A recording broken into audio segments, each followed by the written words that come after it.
Good morning, Trekkies. This is Engaging with Picard. I am your host, Josh Pritchett, film critic for Movers and Shakers Unlimited and head of the Northern Virginia Star Trek Meetup Group. And I am pleased today to announce a special guest co-host.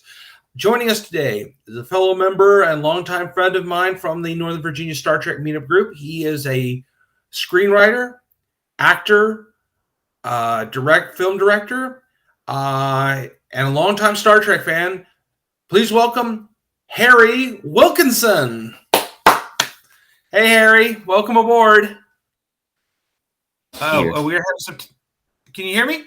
I need to get unmuted. Brandon. Okay. I think I can hear you. Can you hear me? Yeah. Okay. Yeah. Just okay. So, Harry, what do you think so far of this season of Picard? I think it's better than season 1 for sure. There's a lot better use of TNG references, and the characters are more engaging. There's a very strong theme here of just brokenness and inability to connect, with all of the characters from Jurati and Rios's relationship, and Picard and Laris and Seven and Raffi. They're all like trying to connect but don't know how. So I think that's a really good theme. I think it resonates with sort of post-pandemic situations that we are all facing, where we're all learning to sort of reconnect. So I think it has resonance that way. I don't know that they planned it that way, but it's working out, in that sense. Yeah, I agree. That I think that it does have a feel like with the pandemic and other things that have been going on for the past couple of years. That said, though, let's jump right into episodes 7 and 8. Episode 7 is called Monsters. And the episode opens with Picard still seemingly in a coma in the clinic that Rios's friend from the 21st century is operating. Picard is catatonic, but he has a lot of brain activity for somebody that is in a coma. So Talon decides to try a jury-rigged mind meld to go into his brain and see if she can draw him out and also see what's going on in there causing all the activity. Meanwhile, Raffi and Seven decide to go looking for Dr. Agnes Jurati, their crewmate, whom they have not seen since the gala. And Rios is trying to convince the doctor that they are on the level and is trying to build her trust. Harry? Yeah. So we go into this, and by the way, is Talon's Romulan tech, is that a form of mind meld? I'm not sure. It's not really. I think what she's using is the same kind of technology from the people that she represents, because she's wearing for the same outfit that Gary Seven in the episode Assignment Earth from the original series. That's right. For. She's one of them. She's not yes, she is genetically a Romulan, but her loyalties and her duties are to the people that she's working for, not the Romulan Empire. So she is doing this thing, and she's going into his mind where she is seeing these memories, and we see that Picard is talking to someone, and it is played by the legendary actor direct from Battlestar Galactica, Mr. James Callis, we sort of thought they were going to hold out on using him until Strange New Worlds and use him as a young core, but keep that whole thing Yeah, where that he's would have been cool. that would have been Yeah, cool. But yeah, in this one, he is playing a psychiatrist, and he is wearing a late TNG DS9 era uniform, the black and gray. And they are seemingly in Picard's ready room from the Enterprise E, but Picard is still in his tuxedo. And you want to go from there? yeah. Well, so we find out that this psychiatrist is really uh, Picard's father, who he has a difficult relationship with. And then we discover that he uh, tried to save his mother, Yvette. Yeah, Um, Picard did. yeah, and we take this tour into his. And I might be mixing this up with episode 8, but I think No, this is you're on episode 7. okay. Yeah. So he takes this strange journey into Picard's childhood, and Yvette tells him this story, which I want to talk about later because I think in that story, considering how connected a lot of these things are, I think in that story there's a hint of how Q may be defeated. But we'll get to that later. Basically, she's telling him a story about a dashing prince and an evil magician who are battling each other. And just as the evil magician is about to um, be victorious, he suddenly loses his magic, and the prince is able to defeat him. So we get all of that kind of strange in Picard's mind uh, stuff. So we see how the effect of his relationship with his mother, whom he adores, and his father, who he hated for taking her away, but he comes to understand that his father did it to actually try to get Yvette healthy and in a good mental state, and it just didn't work.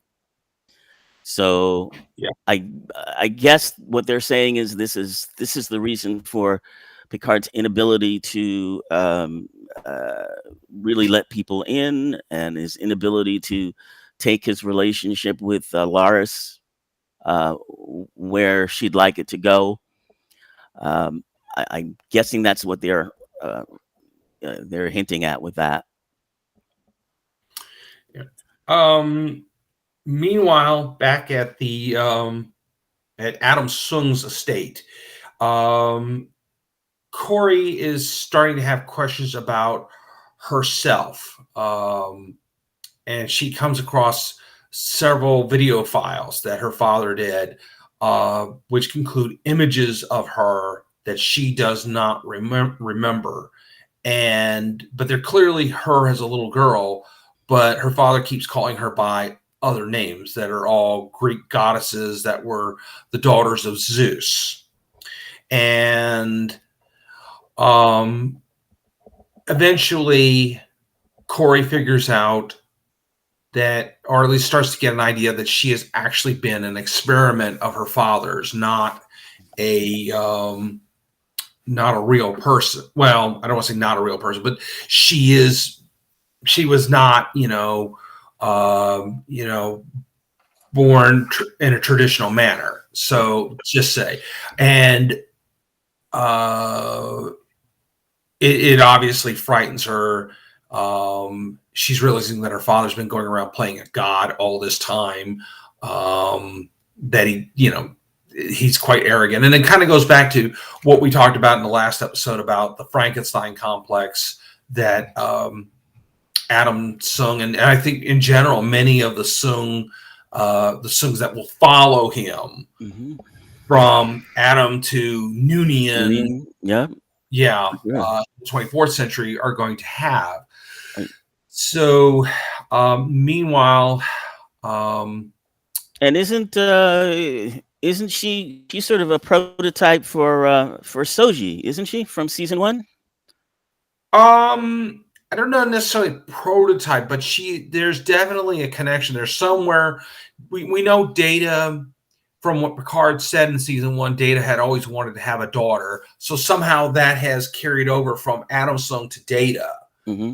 Where, of course, remember back in season 3 of TNG, where Data did create a daughter, and actually she did look like a kind of a almost primitive version of Soji. Hmm. And obviously Soji is the far more advanced version of that, who definitely looks like her ancestor, Right. quote. Yeah. But certainly Adam Sung is definitely is preceding another future Sung, the Sung we met in season 4 of Star Trek Enterprise, who was a geneticist and who had been obsessed with trying to revive the eugenics, essentially, try to do the same eugenics things that led to the eugenics war in the original series, Hmm. but was going to do it right this time. Which ties again back to Khan and all of that. Meanwhile, Seven and Rafi are looking around Los Angeles trying to, get clues, and they've seen where Girardi apparently was walking down the street. She walked into a bar where loud music was being played, and then suddenly smashed a window and frightened a bunch of people. And Seven speculates that the Borg Queen is trying to get more endorphins out of Girardi to make it easier for her to gain control of the body, and thereby, go to the next stage, and that means start to assimilate more humans, and basically, probably take over the world in the Alpha Quadrant several centuries early. Um, at this, so and then meanwhile, Picard and Talon finish the mind meld. He comes back out, but there's a door in his mind that he has a key to, but he doesn't open the door yet. He's not ready to look. And when they leave the mind meld and return to the real world, Talon says this to him. It's like, John, the story is not finished. There's still something else going on in there. But Picard is like, I can't deal with it. I've got to find Q. I need to confront him. And Talon has no idea how to find Q, but Picard knows someone who does. And who is it, Harry? So the young version of Guinan Guinan. Yeah. is going to summon the Q continuum to summon Q for her uh, for Picard. Reluctantly, she does. So apparently, the Elilurians, which are Gunan's race, have an agreement with the Q continuum because I guess they were, being these powerful beings, they sort of stepped on each other's toes, and so they made an agreement, kind of just to stay out of each other's backyards, but they have some sort of connection. So she tries to bring Q, summon him to Picard, but it doesn't work. And instead, um, some stranger comes into the bar, which is supposed to be closed, asking for a drink. Um, Guinan relents and lets him have a drink. And he turns out to be an agent of the FBI, a sort of Mulder wannabe. And he has a video of Picard beaming in, and he seems to know all about their uh, relationship with outer space and aliens and all of that kind of thing. and he arrests them and trots them off. Yep. And that's where we leave off on episode 7, and we go right into episode 8, Monsters, which opens with a scene where a boy with a flashlight is running through the woods. Something is chasing him. It's like a horror movie, and he, of course, falls down, like in a horror movie, picks himself up, turns around, looks, and there is a Vulcan standing behind him. And then we cut to Picard and Guinan being in a interrogation room, waiting to find out what happens next. And what happens is the FBI agent from the end of the last episode walks in, and he starts wanting to know what planet they're from, and they keep trying to convince him that they're not aliens, even though technically, yes, Guinan is an alien. And the agent has pulled out this folder where somebody had written a report about something Rios said while he was detained by ICE about Picard being a flesh and blood robot, and Picard is trying to figure out what's going on with this guy, and the agent's making all these threats that the army's coming and they're going to take them off to some secret base and examine them. And meanwhile, Raffi and Seven are getting closer to finding Jurati / Borg Queen. They find that she has been stealing cell phone components, and she's actually killed a guy because she tried to establish a, quote, connection with the guy. It didn't work, so she killed him. The Borg Queen did. And meanwhile, she's been trying to consume car computers and other things, trying to bring herself back, make herself a cyborg again. It's not working because she's still too organic. Rios has taken his doctor friend and her son back to the Lysera. We forgot to mention something. Seven discovers that the Borg Queen had apparently tried to hack into the ship and left a lot of Borg code to try to distract them. So Rios is still trying to get as much of the Borg code out of the computer as he can. Harry, you want to go? Oh, yeah. So the agent's getting really hardcore with Picard, and he's demanding to know, what species he is and where he comes from. And Picard begins to understand that this is something very personal to this agent, and he's trying to find out what that is. Meantime, the agent has moved Guinan to another room where Q finally shows up, and we find out through their conversation that Q is losing his mojo a little bit. He doesn't have his powers as much as he did. Took him as long as it did just to show up and respond to the summons that Guinan put out there. And so he reveals that he is actually feeling as if he is dying. And he gives Guinan a very important quote, which is, all humans are stuck in the past, which he then uses to communicate to Picard, and indicate to him that this agent is stuck in the past. There's something about his past that is making him the way he is right now. Yeah. So we find out that the little boy from the beginning of the episode was the agent back when he was a kid, and he encountered them. And he says, "Oh, this alien, he grabbed me and he put his hand right in here and he was going to pop my mouth, and then he disappeared. And I've been trying to find them ever since." And Picard is like what he describes him. Picard realizes, no, he wasn't a monster. He was a Vulcan. Did he put his hand on you like this? And the guy's like, yeah. And Picard says, he was trying to mind meld with you to erase the memory so you wouldn't be haunted by this.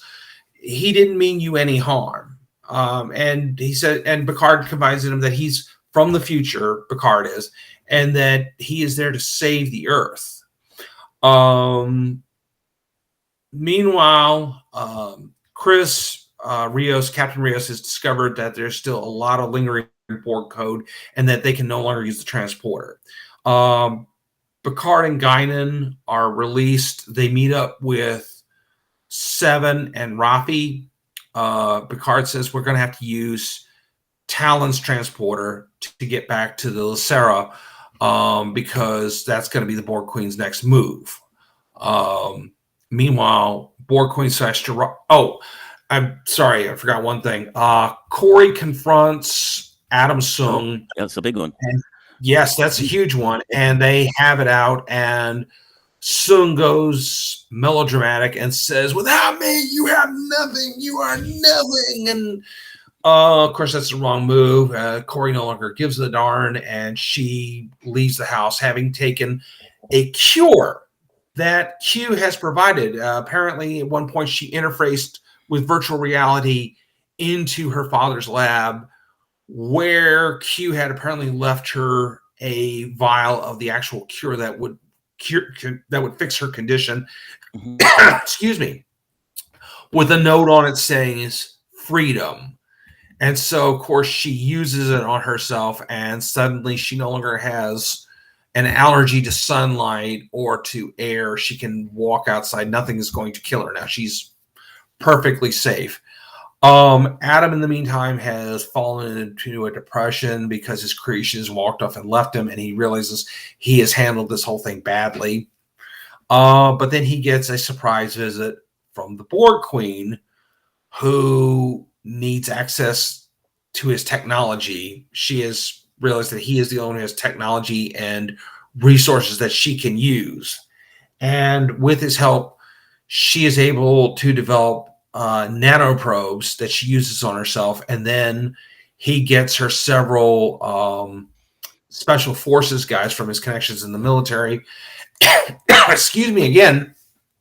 And last thing we see before the episode cuts out is she assimilates one using the nanoprobes, and basically is building herself a small army, either to take out the Lysera or possibly stop the Europa mission, because she can find how she gets Adam under her control is she tells him, I've seen two futures. One, you are the savior of humanity. You are able to save humanity, and people build statues and praise you forever. And the other one, Renee Picard is the one who saves the world with her discovery on Europa, and everybody praises her. And Adam's like, how do we make the one where I'm praised as the savior happen? Boy, he's really taken this Dr. Frankenstein thing to the max. You started out at a 5. It's gone to a hard 11 or 12 now. So that's where our 2 episodes have ended.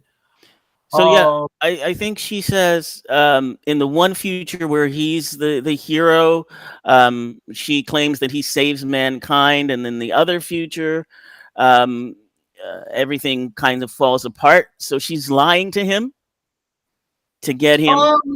Not entirely. You remember when in episode 2 of the season, we saw these statues of some guy holding up the world. We didn't get a close-up look at those statues. Right. And I have to wonder, were those statues of Sung? That's what I think. Remember, he had that big force field thing that he was using to cover his estate to protect Corey. Mm-hmm.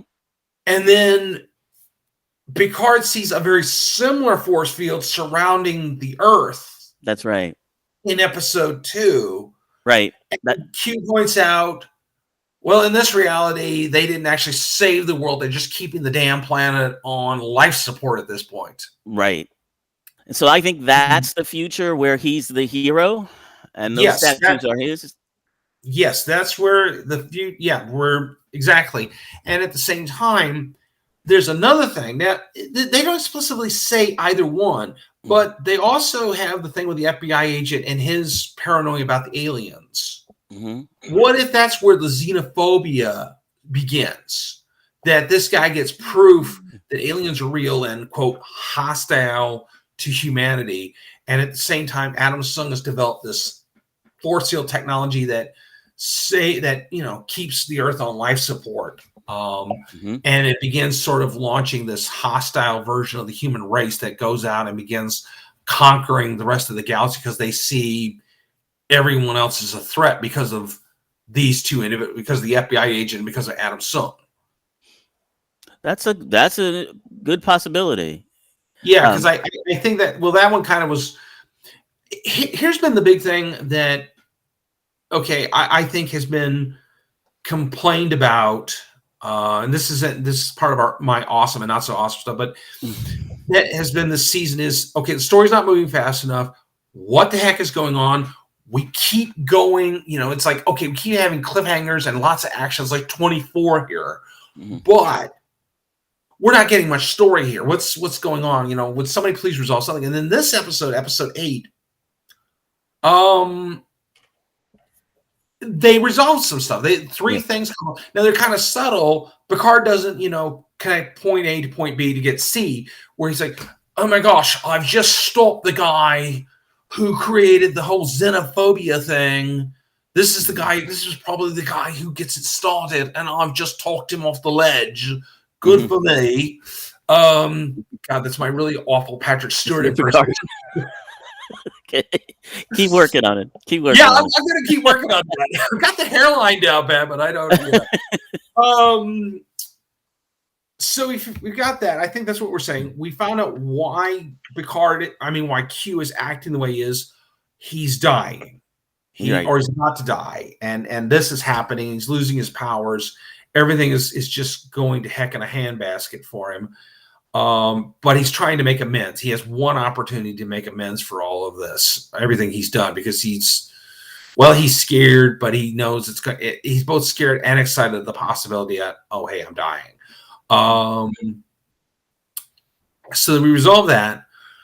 And we find out, of course, that Renee, what she does causes something that saves the Earth. And then obviously it's going to set up for events 70 years from now.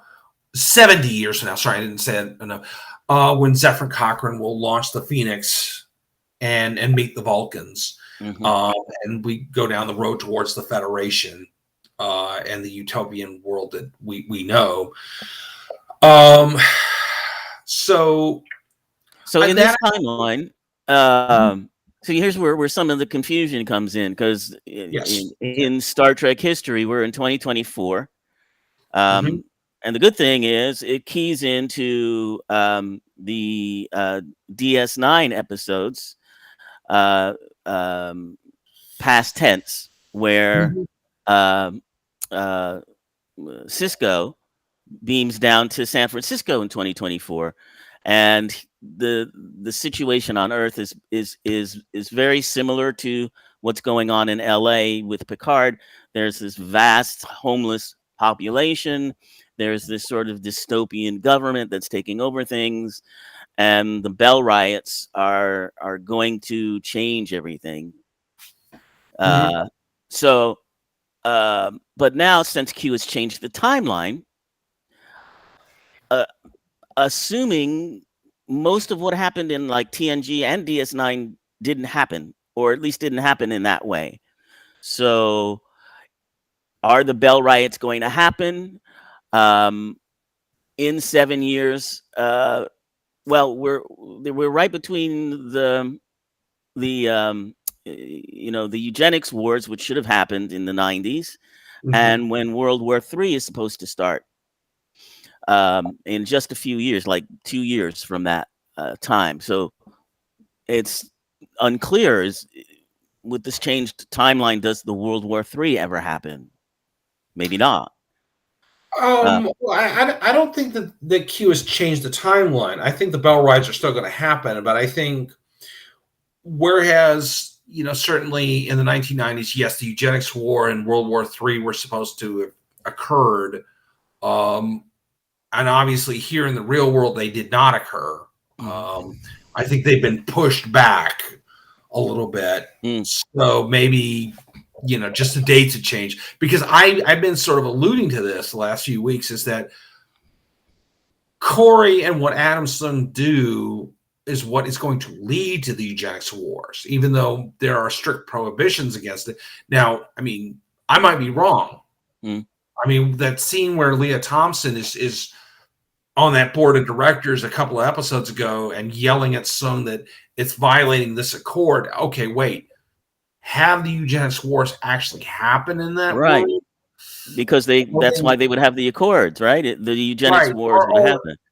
Well, I mean, we already have accords here in the real world that against that, but there's nothing that says that a bunch of rogue scientists like Adamson will not create or attempt to create a eugenics super race of humans. I mean, they already said in that same episode I was talking about that he was already experimenting on soldiers.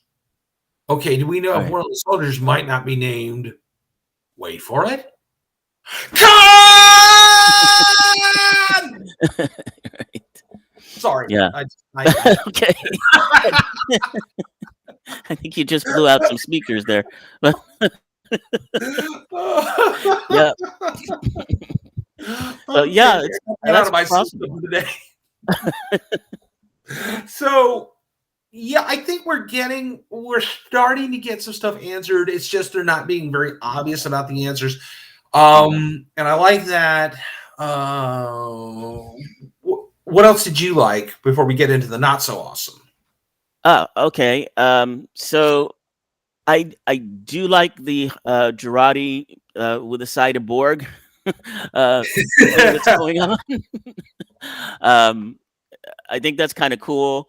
I'm not sure. It just doesn't seem like she would be able to assimilate anyone without all of the apparatus that Borg usually have.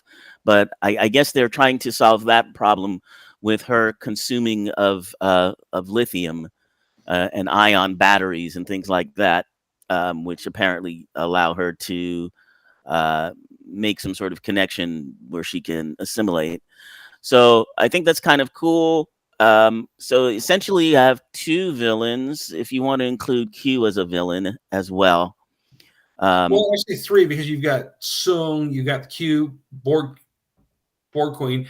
I'm not so much I never think of Q as a villain. I think of him more as an antagonist. I think he's it's too simplistic to call him a villain, I think. But I mean, I see your point that he is definitely causing a lot of this stuff, but I don't think it's out of malice. I think there is something he's trying. It's like he said, he's trying to make amends. Right. He's making amends for what he's saying, what he's doing. It's playing a purpose, but we don't know what it is just yet. So you think he's trying to make amends? Because it came across to me, and I have less experience with Q than I'm sure you do. But it came across to me like there was some kind of vengeance that he was trying to wreak upon Picard. Some personal connection that he has, either with Picard or Picard's family, where he feels he has to avenge it. That's what came across to me. No, you see, remember when he's walking out the door and he's leaving Guinan, and he says to her, "I have one last chance at redemption, to make amends." He wants to make amends, and so the only person I can think of that he wants to make amends to is Picard, and something to do with it. Now, I have speculated, because I mean, if you go back, if you think back to TNG and the final episode, All Good Things. And Q points out to Picard that you figured it out at the end, that, when you were able to look beyond yourself, you were able to stop the anomaly from Okay. destroying Mm-hmm. existence. Mm-hmm. And you saved creation once again. And he tells him that Picard's his destiny is not to explore planets and nebula, but to chart the mysteries of existence. And Picard says, Q, Yeah. what are you talking about? And Q is about to whisper in his ear, says, you'll find out. So I think now he's about to find out. And I think we are crossing into this next thing for Mm-hmm. Jean-Luc in Mm-hmm. his quest, before the end. Um, Moving on to the not so awesome, I Mm-hmm. was not pleased in episode 7 with the fact that Picard didn't have more of an angrier reaction to his father. It seemed Mm-hmm. like he was that we were about to have this big revelation, and then he backed away from it. I'm not sure if that's because of the writing or because, something personal with Patrick Stewart. It may not be. It may be just something Picard is not yet quite ready, because, of course, we've got the scene where he's looking at that door in his mind, and he doesn't want to open it. There's still something back there. Talon thinks he needs to confront that memory, and he needs to deal with it. Picard is making all these excuses not to do it. Um, I do think it's interesting that, okay, there's been this one thing and in his existence, in his life, that Picard has never been able to deal with, even though he has availed himself of mental health counseling many times after being assimilated by the Borg and being tortured by the Cardassians. But this is the bridge too far for him. Yeah. Um, Yeah. that he's not there. He's not ready to deal with this problem. And if he doesn't, I think that's going to be what keeps him from saving the future, from preventing the future we saw in episode 2. Mm-hmm. And that was kind of, and also, as I've been saying the last few weeks, that, okay, the storyline, even though there's a lot of action, a lot of cliffhangers, it's still moving a little slow. And Yeah. I mean, like I said, I think we resolved the whole point of, like, okay, this FBI guy was where the xenophobia kind of begins, and then Sung's giant global force field is the next thing. So we have to get, so I mean, I think it's starting to pick up. I just wish it would, I wish they would just come around and say, okay, you stopped, you're close to preventing the xenophobia. Now you've got to stop Sung from doing what he and the Borg Queen are doing, and then you've got to make sure the launch happens so that Renee will be the savior of the human race. Mm-hmm. Yeah. So Harry, what don't you got? Yeah. So one of the things that's puzzling to me is this tech we somehow seem to have in 2024, like the drone, uh, the drone shields Force field? that Yeah. Dr. Sung has. He has most of the tech, but like in that scene with at the party for the launch, they have Mm-hmm. this identification technology that is with chips and things like that, where they can find out who's who and if they belong there. I mean, that's technology that even 2 years from now, I don't think we're going to ever have. So um, I feel like, then they have these environ safe airlocks. Um, and at the Europa Gala, like I said, the security tech there. So I kind of have to take that with a little grain of salt. I mean, it is fiction, so um, this whole thing between Picard and Laris and Talon. So that leaves me with some questions. So essentially Talon's been inside his head. He's seen um, the uh, I guess the childhood trauma that he's had. So if the timeline goes back, is he going to be able to get back with Loris, because Loris will somehow now know um, and have some sort of greater understanding about his intimacy issues, or is Loris gone for good? And because it seems like they're leaning into a romance between Talon and Picard. So it's kind of hard to gauge how they're going to go with that. Let's see, what else did I put down here? Oh yeah. So the whole issue with what I thought was not so awesome was the butterflies that they're supposed to be careful of when they're in this new timeline. Just so suddenly they just sort of go out the window, like Rios just decides he's going to beam up the doctor and his kid onto his ship. It's like, oh, butterflies, who cares? You know. Yeah. Yeah, that kind of bothered me too. That we're going to start just beaming people we just randomly meet here in the 21st century onto our spaceship. Yeah, great idea there, Rios. Great idea, bud. I mean, I have to admit. I mean, I'm guessing that this character is going to play something, or her son are going to be really huge in the next couple of episodes. Is going to lead us that maybe the kid is going to be somebody that ends up going to work with Zephyr Cochrane in 80 years. Well, that's I don't know. Or maybe pretty old, but maybe he grows up to teach Zephyr Cochrane. Maybe. We never know. So pay attention to that in the next 2 episodes. I say let's keep an eye on that kid, because I think there's more going on there than we realize. Mm-hmm. So that's a possibility. I agree with you on that. Yeah, the butterfly thing, but maybe that's supposed to happen. I mean,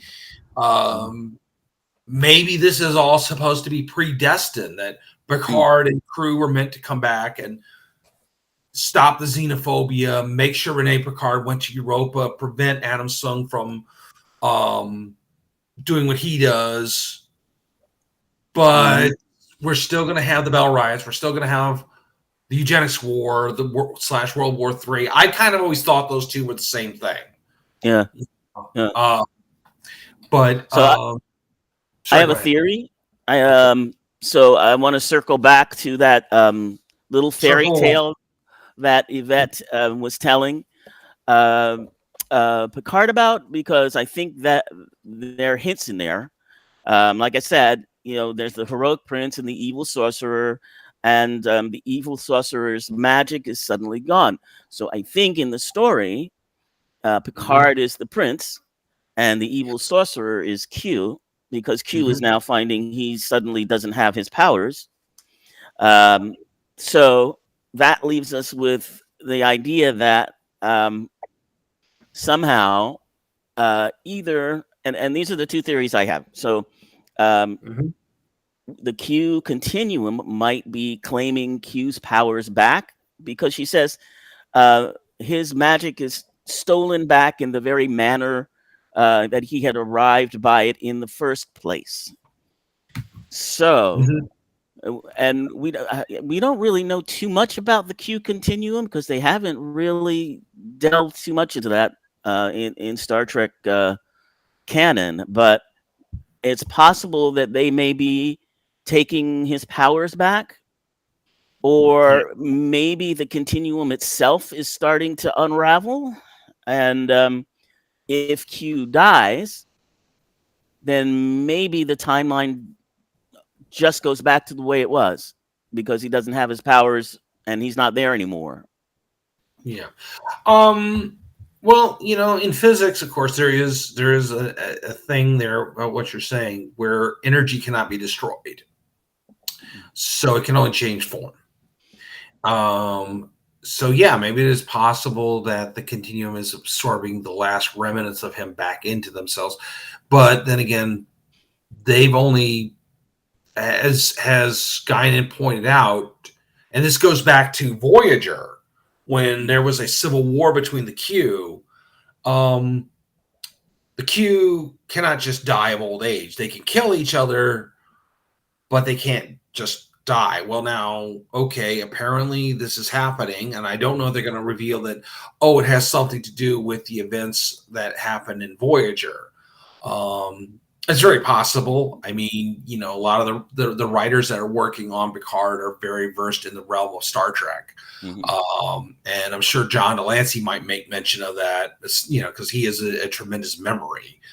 And he, you know, if anybody knows anything about Q, it's John. So I kind of think you're onto something, though. I think with the whole thing, are the continuum absorbing his powers back, and of course, if he's dying, they all have to deal with it. The continuum, and maybe the continuum is coming apart. Maybe its time has happened. You know that, you know, they are a non-linear species, so they've existed throughout time and space. So maybe now that's coming to an end. We don't know why they're dying. That might be something that needs to be explored. But I think you're on to, again, like I said, you're on to something. I think that they, you know, we will find out what's going on here. Hopefully that we will reveal that. I do think it's very interesting that last season Data died again, completely died that time. And now it's Q's turn. Okay, it's making me very nervous about what the fate of the Next Generation crew is going to be next year. I don't know. I'm just a little nervous now. I'm kind of hoping that they don't die, and we keep coming up with random stories with them for as long as they feel able to do them. But I think they're going to have to, you know, they're going to explain something. I hope they will explain it. I mean, is it the whole continuum, or is it just the Q we've known since the first episode of Next Generation Encounter at Farpoint? You know, what are we going to find out? So we shall see in the next 2 episodes. We have 2 to go, and hopefully they will have a lot. There will be more story, and they will start answering some questions. So, okay, so we are almost to the end. Harry, would you like to tell us a little bit more about what you are working on and what we can expect from you coming forward? So I have a podcast and a YouTube channel that I've just started. It's called Multiverse Maniac, and we're going to be looking at the multiverse as it plays out in both the MCU and DC cinematic universes. We'll do a bit of comparison with how it plays in the comics, and we'll also look at actual multiverse theory. So that's coming up in a couple of days. The podcast will be on Spreaker and also on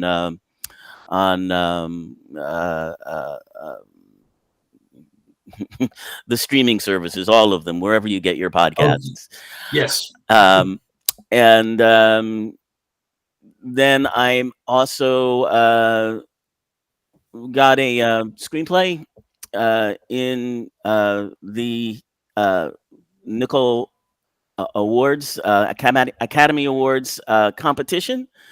The name of it is the Gnosis Project, and I won't find out until later this year how well it's doing, but it was chosen to be included with the Nickel scholarship program. So excited about that. Yeah, you should be. That's wonderful. Ladies and gentlemen, I and everybody else, I'm finding out about all this for the first time myself. So well done, Harry. You're awesome. And Thank you. So please post the links to your podcast and to the YouTube thing here on Movers and Shakers, and also on our Facebook and websites. And where can people reach you? Great, I will do that.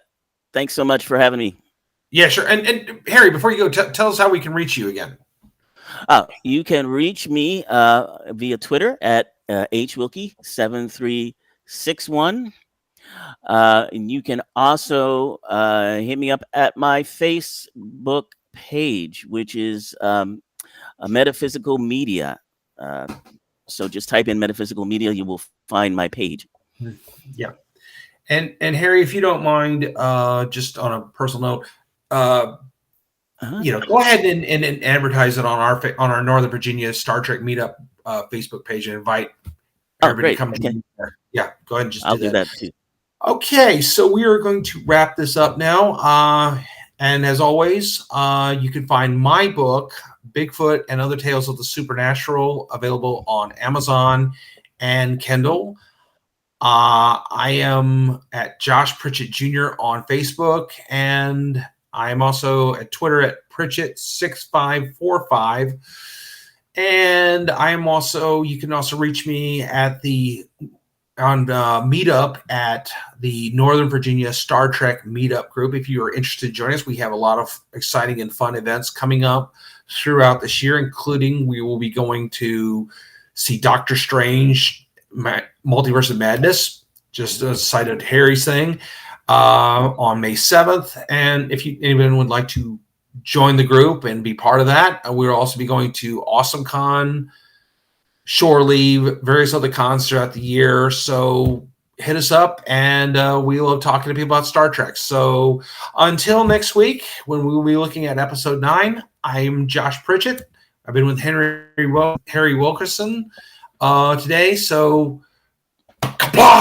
live long and prosper, everybody.